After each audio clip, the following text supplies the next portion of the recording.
At 19 Princelet Street in Spitalfields stands a unique London building. Only open a few days a year, it contains London's Museum of Immigration. Well, Susie, firstly, thank you for inviting me here today. In my 20 years of teaching the knowledge to potential London taxi drivers, this building is an important point that they have to know the location of. We love being on the knowledge. It's very special to us because this is such a special building because it captures so much about the East End of London. It's been here for over 300 years and it was originally first lived in by refugees. The formal title is the Museum of Immigration. It's a Grade 2-star listed building. It's one of the most important heritage buildings in all of London and Britain. How long has it been a museum? It was founded as a museum in the early 1980s. And this is the oldest museum of immigration in all of Europe. It was the first ever to be founded. Could you tell me something about the previous occupants of the building? The first ones were a family named Augier, and they were French Protestants, and they had fled from France as refugees, hiding their children so they couldn't be found by soldiers. And these French Huguenots were very dominant in this area.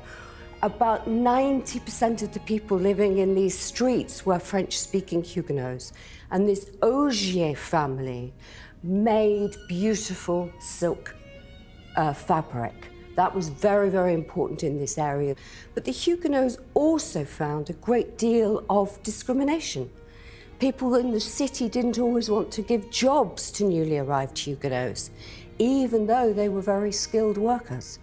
A lot of French Huguenots had to take much more badly paid, low-skilled jobs just to survive. Could you tell me about anybody else who sort of followed them on? Because I know the area changes dramatically. Well, people came from all over the world to this area, but there were certain really big waves of migrants. The Irish, people coming to find work, people fleeing from famine, finding a home here. Then people coming from Eastern Europe, Jewish people fleeing from religious discrimination, coming to find a new home and safety here. And then after the Second World War, you find new waves of migrants coming from parts that had been colonised by the British Empire. So there's always been wave after wave of newcomers to this area, moving through, making their first home here.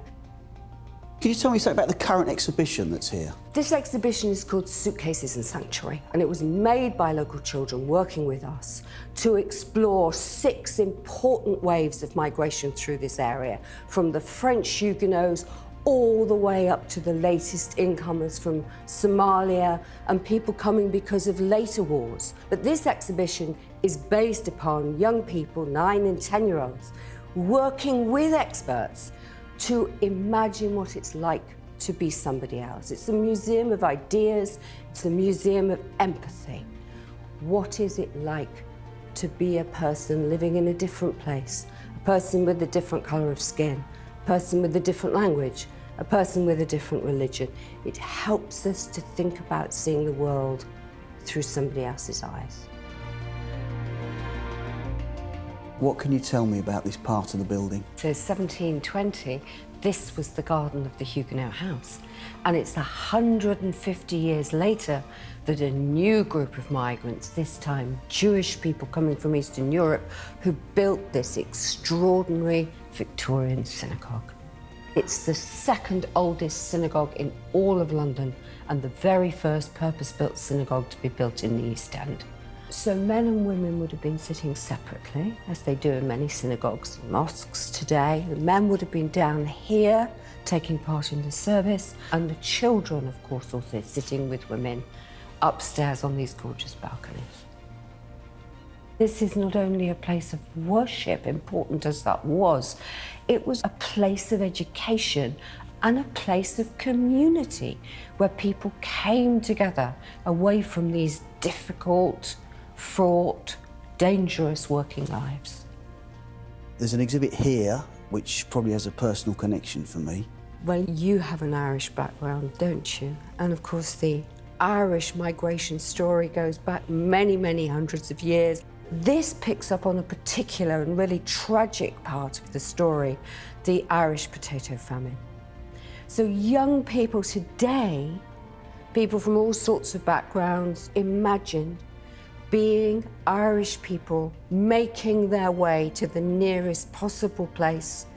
And on the very symbol of the famine itself, our young artist wrote these reasons for coming.